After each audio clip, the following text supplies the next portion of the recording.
Hello and welcome to the Paper Tuesdays with Michael Dwyer and Mark Halpin. This is Bobby. And I got my Mickey out. Did you come up with that earlier or did you just... No, today. I was sitting there. Oh, it feels like it could be story time with these teddies. I could tell this story about a hero of the story, James Flood. Yeah. The hairy beast that saved the village from fires or something. Like yeah. What's this guy fella called? I don't know. Who is he? That's Tony. Tony, my man Tony. Tony. Sacked to his friends. Right, yeah. Full of surprises. We had a good podcast yesterday, Michael. We did, Mark, and I just said, you know what, it's Monday and we're going to have podcasts every day now. Yeah, podcasts every day. We'll build up a bank. Yeah. I'm off to Poland, so yeah, I seem to be the showbiz one at the moment. I'm leaving early, I'm coming late, I'm just fecking off to Poland. It's off to join the revolution. Yes. We won't talk about revolutions in the news at the minute.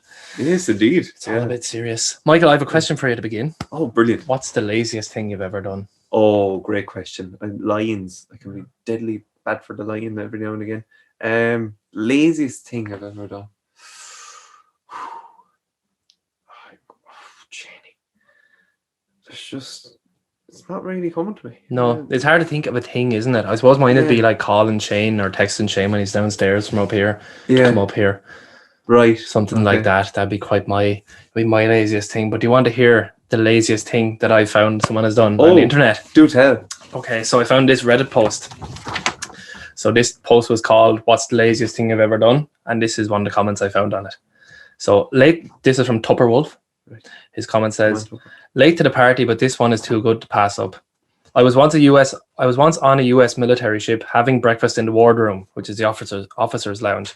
When the operations officer walks in, this guy was the definition of not a morning person. He's still half asleep, bleary-eyed, basically a zombie with a bagel.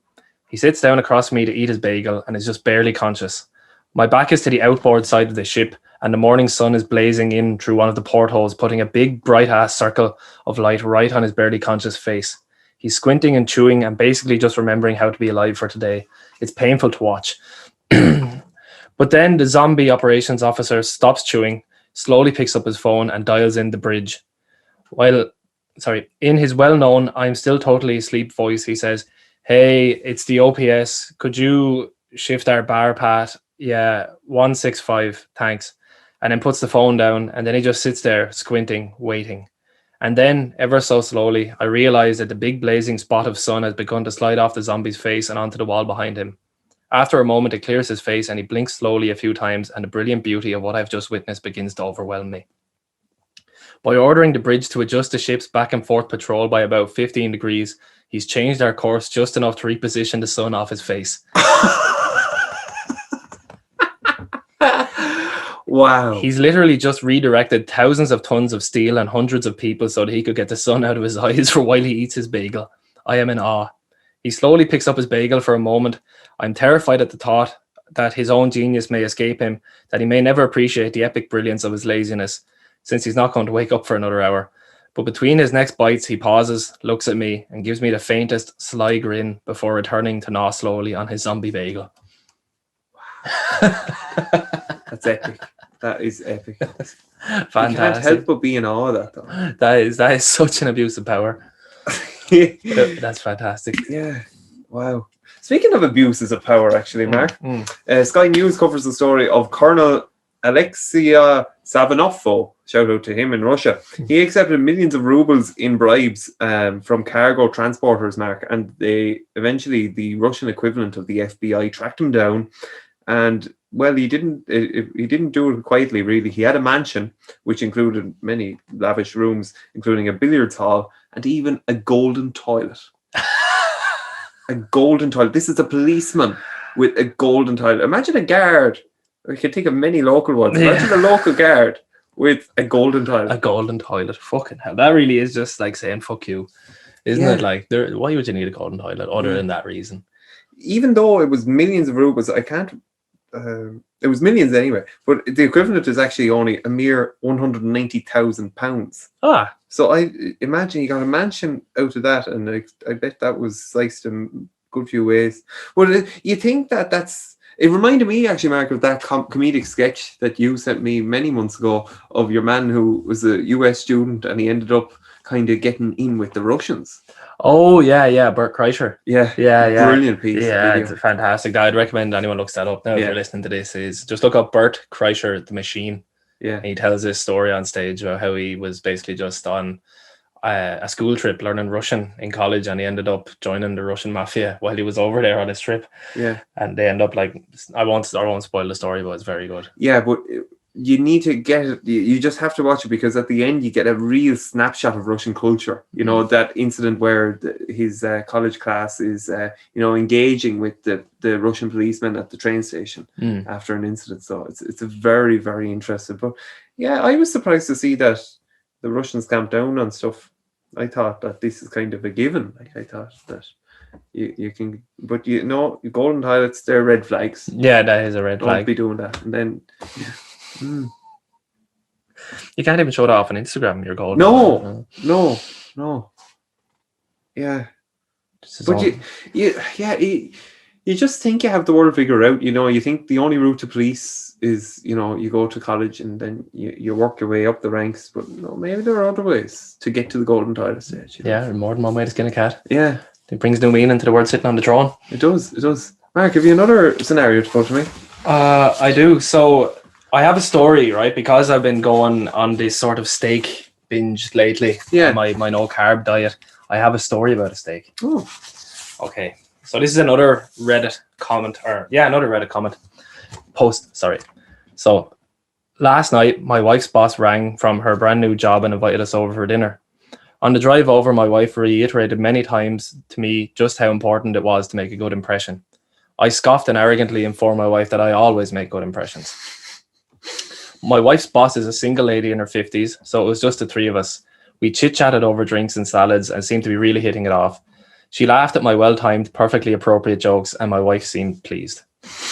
Soon she brought out the main course, a nice big juicy steak for each of us. As I began to cut into my steak, I was discouraged to discover how undercooked this steak was. Now, I've had my fair share of steak. I prefer medium, but I can handle rare. This was a several minutes on a hot grill sort of rare. I probably could have resuscitated the cow had I tried. Instead, I sat there fidgeting with my knife and fork, worrying about how I was going to get away with not eating this steak. Claim veganism? No, I'd already feigned great enthusiasm upon seeing the steak. Just then, our hostess excused herself to the kitchen to take care of some dessert preparations. As I looked across the fancy dining room table at the open window of this third-story apartment, a cartoon light bulb appeared over my head. I knew I had to be decisive, realizing that she could return at any moment. I committed. I grabbed the steak with my hand, gently shook off the juice, and executed a perfect throw right through the center of the open window. Here's the big time FU. The window wasn't open. It was the cleanest freaking window you've ever seen in your life. That is, until my mostly raw slab of steak slammed up against it and slowly slid down, leaving a trail of bloody juice in its wake. My wife, whose steak was a nice medium rare, was unaware of my predicament.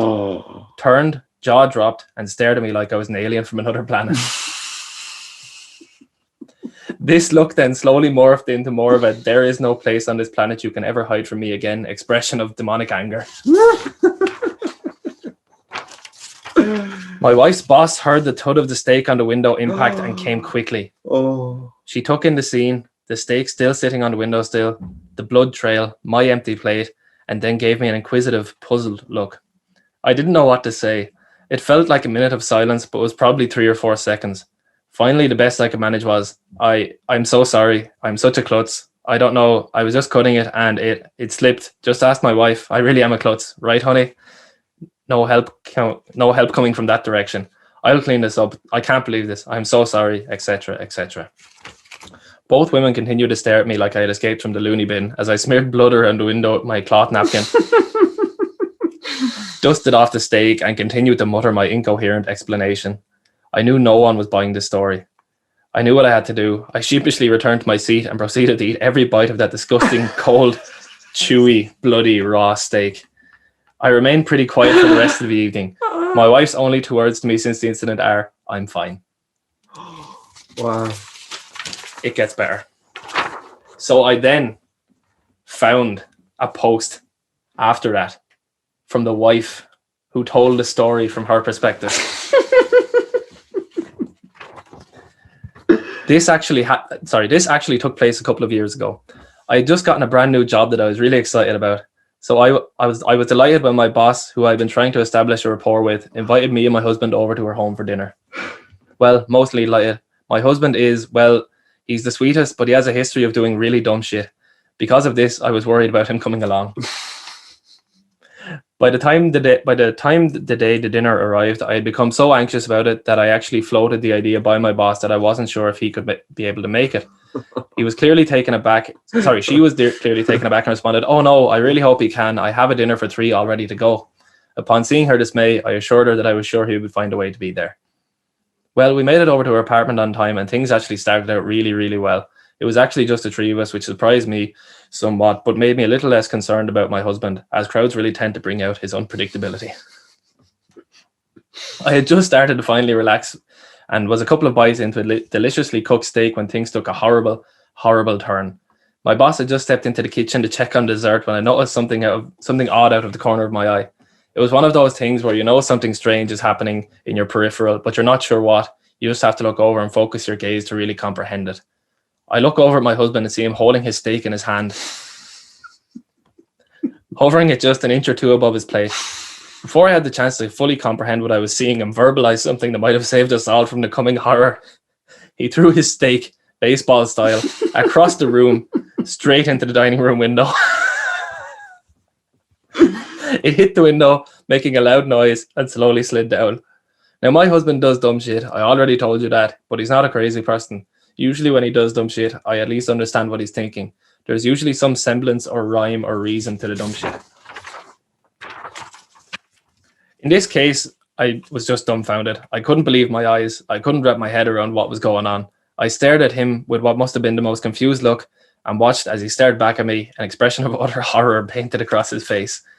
I couldn't make any sense of what was happening, but I also didn't have time to try. I heard the footsteps of my boss come in to see what the sound was. It suddenly sunk in that it didn't really matter why he did what he did. He did it, and we were all about to come face to face with a very awkward situation. I could feel the anger flush through my face. For a brief moment, I contemplated trying to help my husband to get out of this, but no, this was his dumb shithead idea, and he could lie in it. Not like there was any possible recovery anyway. My boss walks in and sees the steak lying on the windowsill. There's the longest fucking most awkward pause where we all just sit there frozen. My boss and I are staring at my husband, forcing the ball into his court as the cringe just hangs in the air like an ocean fog. He finally manages to mutter up some incoherent garbage about being a klutz and even tries to get me to back him up. I leave his ass out to dry in the deafening silence. He makes a poor attempt at cleaning the window and retrieves his steak. Mercifully, my boss asks me a question about work and we both dive eagerly into the conversation.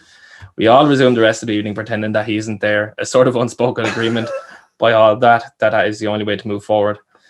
As soon as we got in the car, my husband turned into a nervous chatterbox trying to explain himself. Turns out the dumbass didn't like the way his steak was cooked, and get this, he thought the window was open. My husband, ladies and gentlemen, tried to chuck his steak out of a 3-story window. He thought that was a reasonable solution to being served an undercooked steak. A year or so later, my boss hosted a Christmas party for the company at our newly built home. My best friend Jenny was my +1. That's brilliant. And Reddit storytellers aren't all Reddit posters just great storytellers. Yeah, well, now they know how to build up a story. There's a lot to wade through. Yeah. Well, I do prefer the man's perspective. Yeah, you could love it. Yeah, sure. I'm great at conversation. People love me when I'm so funny, humorous. He threw a steak out a window. Oh, fantastic. Here, related to food, how many official cakes, Mark, do you think Princess Diana had at her wedding? See, I want to go for a big number already. Oh, 250. Only 23. A mere 23 wedding cakes. For 23 Diana. wedding cakes. I thought it was cakes in general, not wedding cakes. Yeah, I would have went lower then, I'd say. Okay. Oh, as in like donuts? Yeah. Pastries. Yeah, pastry, indeed. Anyway, there's a large slice of cake, which includes icing and marzipan, and it's from the 1981 wedding, and it's going up for auction. and it's expected to fetch 300 or 400 pounds. That's so gross.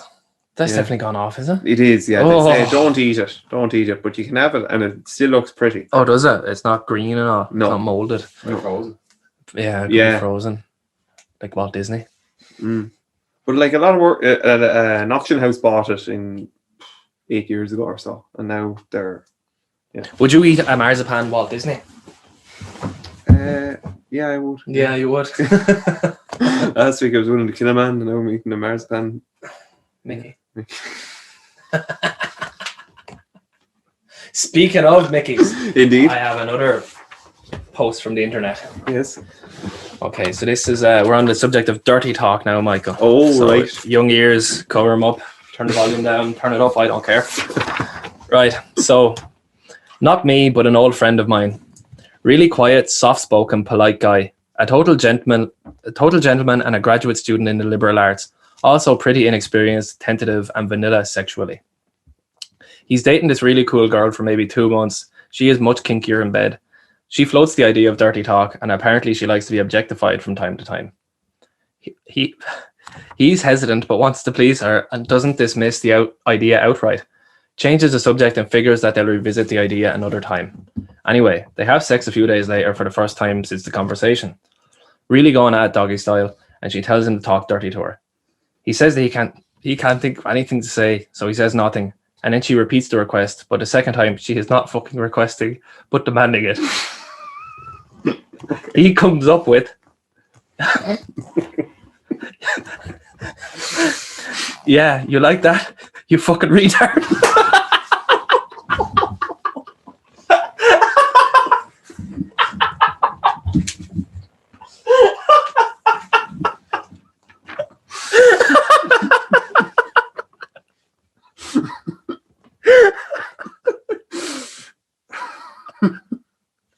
I've already read this twice.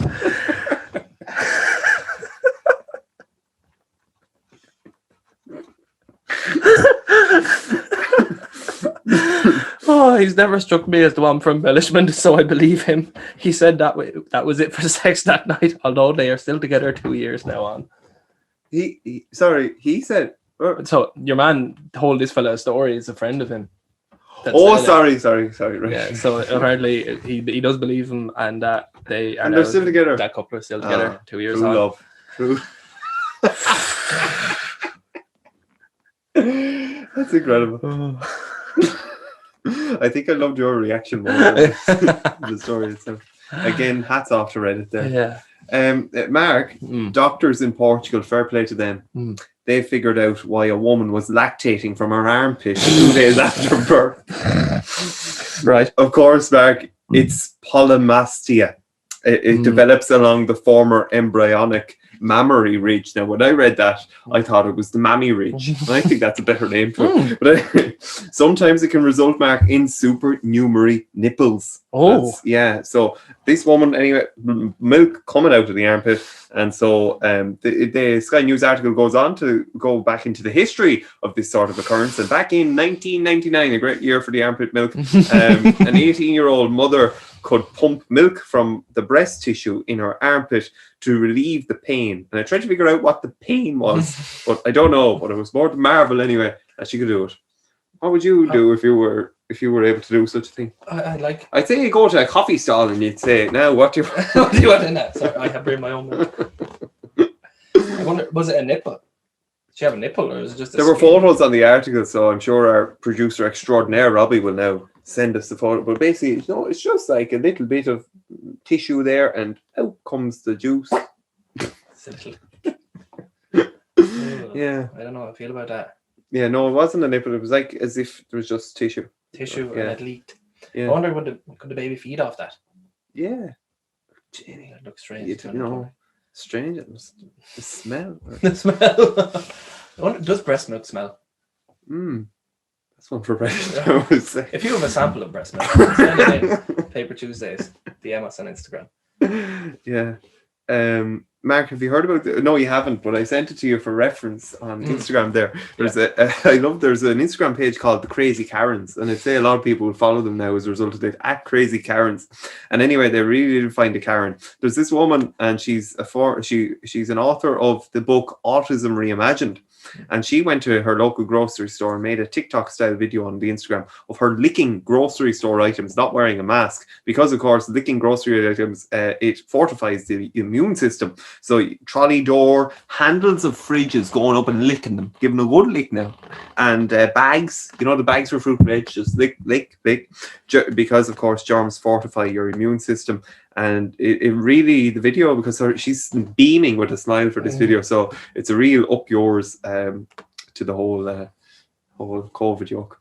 But anyway, this author now has since apologized for the video's insensitivity. The one who made it has. Yeah, and by the way, I should preface this: she was American, but maybe I didn't say that. Goes without saying. Why? Did you really think she wasn't going to have to apologize for that? She was obviously doing it to be inflammatory. Yeah. I wonder, did she have like her audience and she was doing it for her audience? Yeah, it was a bit. I don't think she was doing it for the public perusal. And she had to chat with her. Yeah. So if that kid gets in trouble in school, like, how can she give out to him? Ma'am, you licked the fucking handles in Iceland. I'm all for licking things and stuff, but like, I don't make TikToks about it. No. Irish grannies have been saying for years that children are too clean, and now, yeah, this woman is just taking it to another level. They are. I agree with the grannies. Yeah? Yeah. We should be opening them up more. They should. We should eat meat with dirty hands. Do you have another? I do. I have an interesting story. Now, this one is kind of creepy. It's not actually a funny story, but it's very captivating. It caught my attention. Okay. So this story is called The Whistler. Oh. So I've been waiting. This comes from Bing Bong 1234. Come on, Bing Bong. So I've been waiting a long time to tell Reddit the full story of The Whistler. This story requires many details, but it is unexplainable, creepy, and 100% true. I also have video evidence. When I was about 8 years old, I was taking my dog for a walk through the neighborhood with my mom. It was maybe 11 p.m. We were next to a swamp/woods area on the edge of our neighborhood in Lansing, Michigan. I remember it being very silent and slightly windy. From down in the swamp, we heard somebody whistling at us.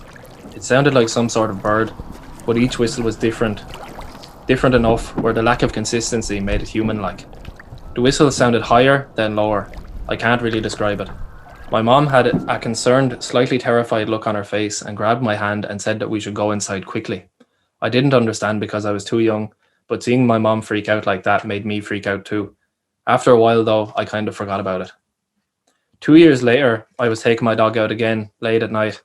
There is a large bush that could easily obscure a person behind it next to the front door. I was finishing the walk, the whistling noise started again. Same pitches, same inconsistent, human-like tones. As soon as I heard it, a chill went down my spine, and I remembered exactly the feeling of seeing my mom terrified looking down into the swamp at something I couldn't see, and maybe she couldn't either. I ran inside as fast as I could. Years went by and I thought about it less and less. I told only a handful of people about it, and eventually it slipped my mind. Fast forward to last summer. I'm 24, started dating my girl Sarah. We moved out to South Dakota for work. For Independence Day, we decided to go to Pierre, SD, I presume that's South Dakota, and watch the fireworks along the bank of the Missouri River. There was a free camping spot behind the hospital where you could pitch your tent, hang out, and see the fireworks up the river. We were near the end of the campground and there were very few people around us. As it was getting dark, the fireworks began. They were pretty far away, so the illumination they brought was very little. Thus, we had to sit right on the edge of the river to see them. A huge thunderhead was moving in and the storm was imminent, so the air seemed electric and the wind was picking up. The atmosphere was eerie, to say the least. The police boats herded all the other boats off the river and had to leave our area to do that elsewhere. Most of the other campers walked up the river to have a better view of the fireworks, but Sarah and I stayed back and were drinking PB or tall boys and kicking it. Suddenly, we heard the sound of a paddle methodically dipping into the water. We saw a figure steering a canoe about 20 meters offshore. Sarah decided to go get more beers from the car, leaving me alone to stare at this mystery person. And then, of course, they whistled at me.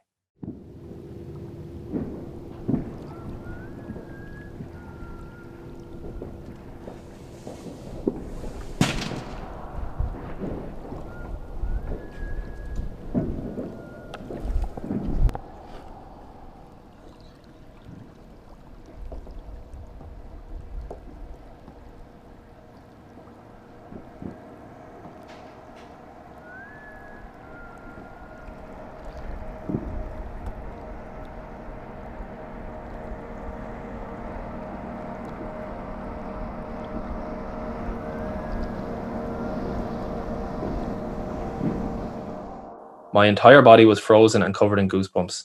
It was the exact same whistler from my childhood, more than a decade later. I looked at the figure, but it was much too dark to discern who it could be. They were wearing a hat.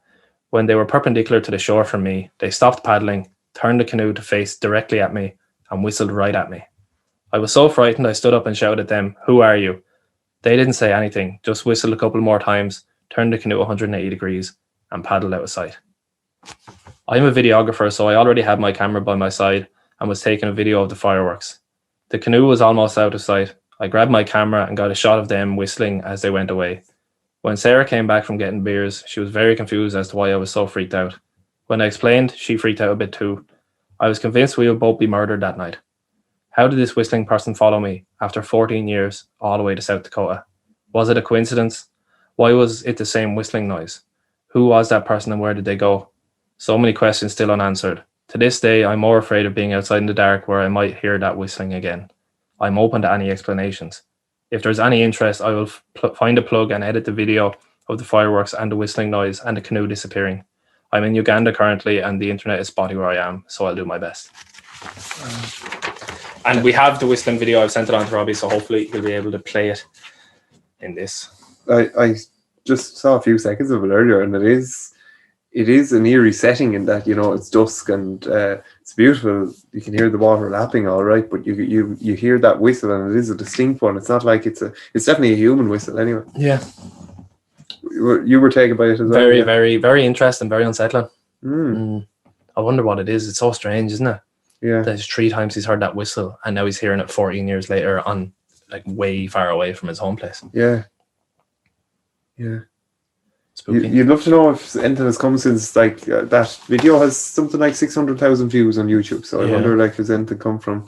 I don't know. Well, that Reddit post was 6 years ago. Yeah. Genie. In other news, Mark, in Sky News, rail enthusiasts got married on a train from London Euston. So there was a competition actually, Mark, for couples to get married on a train. Of all competitions, I've never heard of that. So out of 150 people that entered, Laura, Dale and Jane Magnet, they've committed to staying on the same track. And they won the contest and they were delighted because they're rail enthusiasts and they actually met on a train. So, yeah. There you are. I never got the whole train thing. Why? You know, train spotting and people who love trains. Yeah. Do you get? No. I suppose it's more planes here. You like planes too? Oh, you mean? I just know people that, like, they get a kick out of going up to Dublin Airport and parking in that area where you can watch the planes take off and all that. Do they? Yeah. Why? I don't know. And then it's the whole thing of, oh, this is a bigger one than the last one, and it's, you know, that whole entertainment value. And I don't get it. I don't get the machinery things. I don't get cars either, really. Cars, yeah. I don't get the obsession with it. Yeah. Like, it was good crack being out in the car when we were younger, like, or driving around and parking up and talking, but it wasn't about the car, like. But you know, people do seem to take it to the car, and, like, it's about the car and about going to see another lad's cars and listening to him vroom the car. Yeah. How he can make the car go around in circles. It's a culture thing as well, actually, Mark. It's very interesting you bring it up. If we ever go west, I'll bring you to Belmullet in Mayo, and they have a culture there. If you are 18, you're going to do the Leaving Cert and you're going to get as good a car as you can. Really? And every Saturday night, this small little town village is flooded in these fantastic cars. Like, they're immaculate condition and they're great quality. Like, they're either high-end boy racer or they're a decent car, you know. So but again, we're in rural Ireland. What else are we going to do but talk about the car? Yeah, it's great. What else have I got for you here? Oh, yes. Well, in Sky News, Mark, there's a stamp that is a British Guiana 1 cent magenta. I think it's 165 years old. And this stamp, Mark, guess how much it's worth? $4,000. 6.2 million pounds. And this stamp, they think, is the most valuable man-made product ever, gram for gram. Because this product is only barely a gram or whatever. But anyway, it's brought to an auction house from New York to London, and it had protectors that carried guns for this piece of paper. A massive security operation with security guards taking time breaks and all that. And now it's with the collector. I think it's like a collector auction house in London. So there you are now. Bit random how a stamp can carry such weight. Why? Like, why is it worth so much? It's rarity, I think, and its age and its quality. It's tiny. Apparently, it is tiny, but the detail is sufficient anyway. Where is it from? I think it's British anyway. Sure, it must be one of those Empire Stamps markets. But it ended up in New York, and then it was going back to London. So back to the home place. Oh, there you are. What a life for a stamp. And in other news in London, police are warning people not to climb into beach holes. There was an 18-year-old, and he spent the whole day digging a hole in the beach. And around 5:30, he said he'd get into the hole. But sure, didn't the hole cave in on him? And several locals and beach lads were digging him out, and even emergency service personnel came. So the police say that you're not to be climbing into holes. You wouldn't do it in your garden, so don't do it at the beach. Sand is partial to collapse, and its dry weight can be 1 ton per meter cubed. So you can't be doing that, lads. No. Stay with the holes. Yeah. I think we're going to interrupt these stories now with one flash flood. Lads, loose chippings, right? I don't get the idea behind it. It's just laziness from the council in my book. I see in the time of the good weather, the tars coming off the road. What did the lads do? You have a lad standing in the back of a trailer throwing handfuls of grit and stone out on the road. That's going to make a clear difference, alright? Like, why can't they just redo the road? What goes loose chippings going to do? You get about 2 months out of it. And you have chippings up in the front of the house, and you're sweeping them off the road and just making a mess and cracking windscreens and just getting all over the place, being a nuisance. Doing the road, do the bloody thing right. No. No. Do the loose chippings settle? Is that what happens? I don't know. Answers on a postcard, please. I just know them because I put them in the ditch, I'd say. But yeah, I was in the road in Cork there, and it basically, I may as well have been driving on loose chippings. Yeah. It's makes people drive slower too, which I don't like. People take the carry off. Took me 10 minutes to get over to the gym today. I had a 10-minute commute. It's fucking ridiculous. It normally takes 3 or 4 minutes, 10, because someone was driving so slowly. The bridge confuses some people as well. The bridge, yeah. See, some people think they're being careful by driving slowly, but they're not. Yeah, they can cause an accident doing that. You can give me a stomach ulcer. No. Speaking of which, you got better. Yeah, for the most part. I kind of get spells where I feel a bit lightheaded or sick. I'm having my own name at the minute. Yeah. But in general, I'm fine. I'm back in for my second vaccine next week on the 22nd, and 2 days later I get my blood results. Right. So I'll see then if there's anything more serious. Yeah. Needs to be taken care of. But for the most part, I feel fine. Like, still training, still working in the gym. Not bother.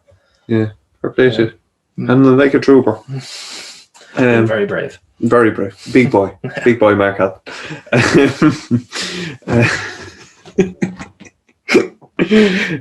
Oh, yes. This is a good one, actually. Would you believe it, Mark? That. Loading. Man finds $130,000 taped to the bottom of his fridge. Police in South Korea said they're investigating after a man bought a used fridge online and found the cash taped to the bottom. So he was cleaning the fridge and he just found it taped to the bottom. And so, South Korea's Lost and Found Act states the cash will become the property of the man who bought the fridge if the rightful owner can't be tracked down. Gosh, a lot of work has gone into it. The money will become the property of the state if it is found to have been involved in the crime. Oh, interesting. A 2016 report in the Korea Times, shout out to Korea Times, documented the trend of people keeping their money stored in kimchi fridges amid record low bank interest rates in South Korea. The report said an average fridge can hold up to $895,000 in cash. Wow. Talk about putting the money in a cold place. That's a good one. I tell you what. They're in the right Korea for it, aren't they? Have to want their money back. Yeah. You know, the other lad, he wouldn't give you a penny. Kim Jong-un. Okay, yeah. You'd be looking for food in the fridge, never mind money.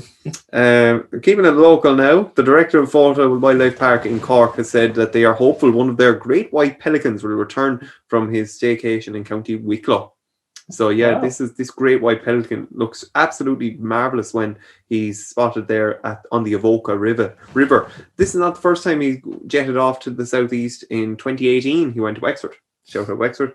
He travelled there and travelled back. So they're hopeful in Photo Wildlife that the pelican will return sometime in September or October. They're happy that he got the time away, but they prefer if he stayed in the wildlife park. And they say that there's a chance he could head off to the continent, but they're confident that he will return. Wow. Yeah. So he wasn't in an enclosure and he just kind of flew off, like. Flew off. He was tagged all right. I wonder, like, are their wings clipped? Because I know some places they clip their wings all right so that they can't fly far. But they haven't clipped his if he's able to go from Cork all the way to Wexford or Wicklow. They might if he goes back. Teach him a lesson.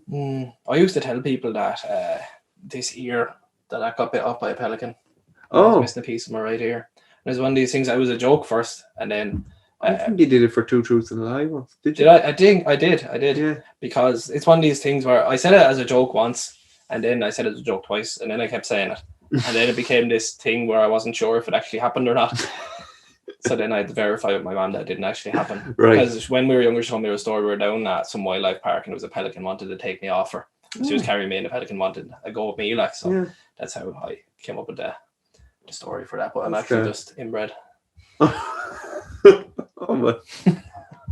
No, if I was inbred, I'd have 3 ears. I'd have more ears than I need. Yeah, exactly. Yeah. In other news, Mark, there's a council in England, right, and they're appalled as a new Banksy artwork has been defaced. Oh. So look, there's the mouse there. You see it, Robbie will show it up. Yeah. So that's a lovely. Yeah. That was Banksy when he was on his holidays in Suffolk in England, and then some graffiti artist outdone the graffiti artist by graffitiing it with that. What is that? Imagine doing that. Yeah. It's mad. But it's a mind blowing, really, that, you know, graffiti can be graffitied. Yeah. The council, as councils would be, they are absolutely fuming. And they are actually going to look at to see if they can restore it to safeguard it. They're going to professional restorers to take out to undo the damage. So there you are now. We still don't know who Banksy is, do we? No. So they can't call him in and say, go again. Go again. Yeah. Will you come back for your holidays? I wonder, would they arrest Banksy if they seen him doing it? Oh, yeah. If they seen him finishing up that mouse, we'd say. Was Banksy in Gorey ever? Was he at Paddy Blue's wall? Oh, maybe. You're on fuck. I wonder if it's the same lad who done the fuck wall that who done the little theatre. I doubt it. There's something to me says. Who is your man on the side of Little Theatre? Or is it a lady? It looks like the teacher from Harry Potter. Oh. I think there are a few characters from theatre in Ireland. I don't know any of them, so I'm not much out to you. They done a good job on it. They did. Yeah. Shout out to them. Shout out to whoever done that. Yeah. Have you anything else from Reddit? No. I have no newspaper articles. No. Have we any parting thoughts? No parting thoughts. Only live long and prosper. Stay safe. Wash your hands. Yeah. Now that Joe Duffy's not saying it anymore. Yeah, we'll keep doing it. Yeah. Thanks to Shane. Thanks to Robbie. Thanks to you. And namaste. Namaste. Patreon.com/Paper Tuesdays. Give us money. That's a good way to finish.